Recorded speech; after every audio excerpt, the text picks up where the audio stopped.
জিনিসটার ব্যাপারেই অবগত নয়, নাকি এই জিনিসটা উনি জেনে শুনেই বললেন সেই বিষয়ে আবার আমি অবগত নই যে মায়ের পায়ের কাছে কে বিরাজমান। प्रधानमंत्री जी की लंबी आयु और उनके स्वास्थ्य के लिए जरूर वहां पर उनकी तस्वीर मां के चरणों के पास लगा करके उनको आशीर्वाद जरूर दिलाइए।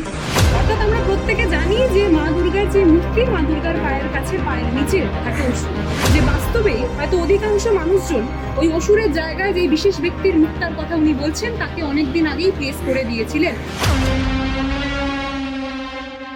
ওদের নিজেদের মধ্যে যে একটা কনফ্লিক্ট অফ ইন্টারেস্ট রয়েছে সেই জিনিসটা আমরা বারবার দেখতে পাই। উদাহরণে কি, আমরা ঠিক কদিন আগে একটা জিনিস দেখতে পাচ্ছিলাম যে কিভাবে দিল্লির যিনি সিএম রয়েছেন উনি একটা বক্তব্য রাখলেন। সেখানে উনি বললেন যে এই আমরা পেশ করব, এই আমাদের তরফ থেকে দেওয়া হবে, কিন্তু আমরা চাইছি যে মায়ের পায়ের কাছে যাতে মোদিবাবুর মুখটা রাখা হয়, মোদিবাবুকে রাখা হয়। যাই হোক, উনি এই জিনিসটার ব্যাপারেই অবগত নয়, নাকি এই জিনিসটা উনি জেনে শুনেই বললেন সেই বিষয়ে আবার আমি অবগত নই যে মায়ের পায়ের কাছে কে বিরাজমান। অর্থাৎ আমরা প্রত্যেকে জানি যে মা দুর্গার যে মূর্তি, মা দুর্গার পায়ের কাছে, পায়ের নিচে থাকে অসুর। তাই আজকে আবার তুমি যে প্রশ্নটা করছো সেই প্রশ্নের বিষয়টা কিন্তু আবার পুরোপুরি আলাদা। তাদের তরফ থেকে আবার অন্য একটা ফটো বার করা হয়েছে, সেই ফটোর মধ্যে দুর্গা মায়ের মুখে অন্য কারোর মায়ের মুখ বসানো হয়েছে। সেইটা নিয়ে আমার স্বাভাবিকভাবে কোনো প্রশ্ন নেই বটে, কারণ মারা, প্রত্যেকটা মাই কিন্তু আমাদের কাছে সেই দুর্গা সমানভাবে দুর্গা মা যেমন আমাদের কাছে মাতৃসম, তাই তো? কিন্তু সেইখানে দাঁড়িয়ে আজকে আমাদেরকে এই জিনিসটা বুঝতে হবে যে কেউ একজন যে তার মাকে কোনোদিন সম্মান করলো না, আজকে হঠাৎ করে তার দলের বিভিন্ন প্রতিনিধিদেরকে মনে হচ্ছে যে তার মায়ের মুখটা ব্যবহার আমাকে করতে হবে শুধুমাত্র দুটো মানুষকে একটু ইনফ্লুয়েন্স করার জন্য। তাই খুবই নিকৃষ্ট মানসিকতা এই বিজেপির প্রত্যেকটা মানুষের দ্বারাই, এবং সেই চিত্র আমরা বারবার আমাদের চোখের সামনে দেখেছি যে কিভাবে অন্যদের মা বা অন্যদের কন্যাদের তারা অসম্মান করেন, তাদের পুতুল তারা রাস্তার মাঝখানে জ্বালায়, তাদেরকে অসম্মান করেন, তাদের কমেন্ট বক্সে এসে কটূক্তি করেন। কিন্তু দিন শেষে আমরা দেখতে পাই শুধুমাত্র ভোট ব্যাংকে যাতে একটু এফেক্ট ফেলা যায় তাই জন্যে মোদিবাবুর মাকে টেনে এনে দুর্গার মুখের জায়গায় মোদিবাবুর মায়ের মুখ বসানো হচ্ছে।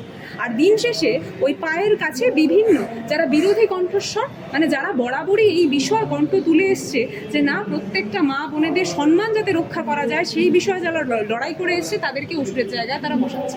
তাই এইখানে এই যে কনফ্লিক্ট অফ ইন্টারেস্ট চলছে তাদের মধ্যে তুমি যদি জিজ্ঞেস করো যে উপাসনা নেই তুমি কাকে সাপোর্ট করো, আমি এখানে কিন্তু ওই দিল্লির সিএমকে সাপোর্ট করি। কারণ উনি যেই কথাটা বলেছেন উনি একটু পারদর্শী, উনি কিন্তু আগের দৃশ্যটা দেখে নিয়েছেন যে বাস্তবেই হয়তো অধিকাংশ মানুষজন ওই অসুরের জায়গায় যে বিশেষ ব্যক্তির মুক্তার কথা উনি বলছেন তাকে অনেকদিন আগেই প্লেস করে দিয়েছিলেন। আজকে ভারতবর্ষের যে অবস্থা হচ্ছে, আজকে বাংলাকে যেই দিকে ঠেলে নিয়ে যাওয়ার চেষ্টা করছে ক্রমাগত তারা, সেখান থেকে আমরা একটা জিনিস বুঝতে পারছি যে তারা কিন্তু মূলত এই জেনারেশনে অসুর, এবং এই অসুরদের যে বধটা তো সেরকম নয়। এবার বধ কথাটা বলবো এটা আবার অন্যভাবে পরিচয় করা হবে তোমাদের সকলের সামনে, বিভিন্ন দর্শকের সামনে, কিন্তু বাস্তবে যেই আমরা প্রত্যেকে জানি যে সত্যের জয় ঘটবে এবং যে অশুভ শক্তি সেটা কিন্তু আবারও বিনাশ হবে। এবং বাংলা কিন্তু বরাবরই, তোমরাও এই জিনিসটা জানো যে আমরা কিন্তু সেই দেবী মায়ের মূর্তিটা বরাবরই পুজো করে এসেছি। অর্থাৎ নারী শক্তির পূজাতে যে আমরা বরাবরই বিশ্বাসী, এটা নতুন করে ওই জায়গায় আমাদের কারোর মুখ বসাতে লাগে না।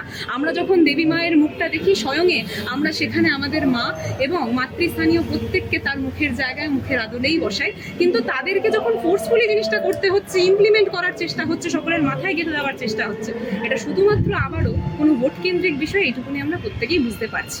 ধন্যবাদ।